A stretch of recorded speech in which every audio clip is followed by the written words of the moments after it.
You've probably already been manipulated into buying a product by a company. Do you know how brands do it? Learn the main techniques that make you fall in love with a product and how brands make millions by deceiving you.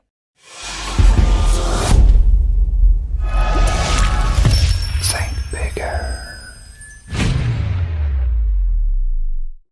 Coke is just soda, Tylenol is just acetaminophen, and Levi's are just jeans. Yet consumers go out of their way to select these specific brands over others. An economist would say, how is this possible? That a rational consumer would be willing to pay more for exactly the same thing? We love to think about ourselves as rational. That's not how it works. Google is our modern man's God. Imagine your face and your name above everything you've put into that box, and you're going to realize you trust Google more than any entity in your history.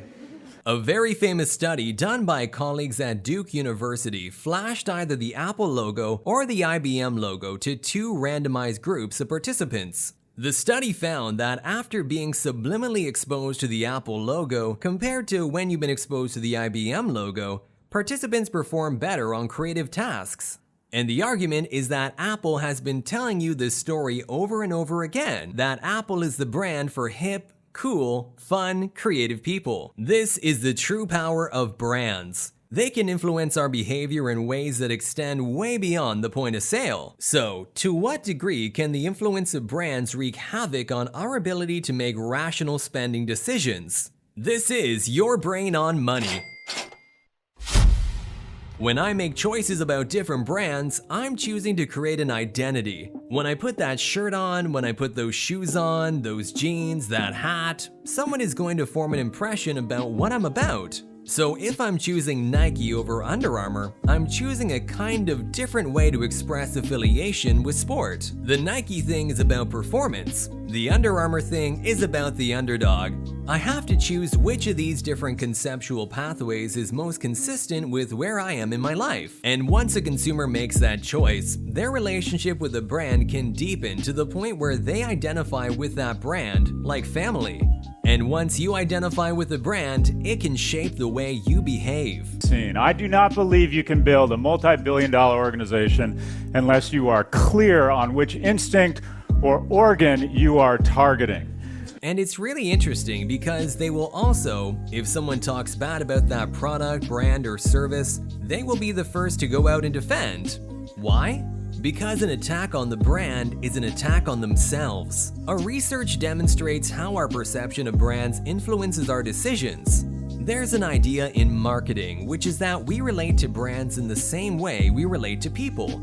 Of course, what people say can often be different from what's really going on inside their heads. So we thought, well, why don't we just ask the brain directly? You love your choosy mom. Why choosy moms choose Jif? You love your kids more. The greatest algorithm for shareholder creation from World War II to the advent of Google was taking an average product and appealing to people's hearts. You're a better mom, a better person, a better patriot if you buy this average soap versus this average soap. The researchers observed the brains of iPhone users and Samsung Galaxy users with an MRI machine while they heard good, bad, and neutral news about Apple and Samsung. Apple customers showed a brain empathy response toward Apple that was exactly what you'd see in the way you would respond to somebody in your own family. Strangely, Samsung users didn't have any positive or negative responses when good or bad news was released about their brand.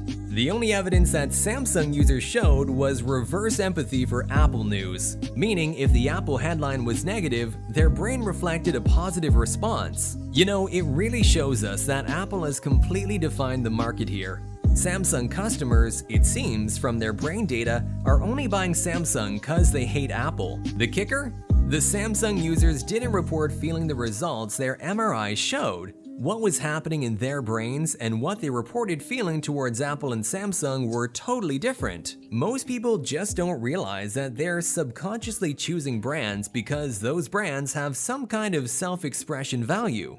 You can see there's a lot of power here in terms of shaping consumers' decisions. As we learn more and more about that, we have to think much more deeply about the ethical, legal, and societal implications of doing that.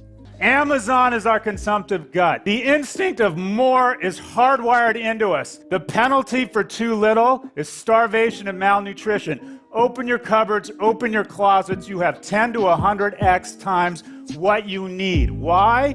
Because the penalty for too little is much greater than the penalty for too much. So, as customers, what can we do to make informed choices? Well, the best thing we can do is to be aware of the influence that brands hold. I think it's important to always pause and think a little bit about, okay, why am I buying this product? And like it or not, brands aren't going anywhere. I've heard lots of people push back and say that I'm not into brands. I take a different view. They're not doing anything any different than what someone who affiliates with a brand is doing. They have a brand, it's just an anti-brand brand. And I think about, what is it that I've learned about identity over time? I think it has a lot to do with the fundamental need that we as humans have to have support systems. Perhaps it was the church, it was the community, it was these other institutions that existed. Now, brands have stepped in as pillars of our identity, so I'm very much motivated to see that in a positive light. If you sell a product or service on the internet, you don't want to miss our next video.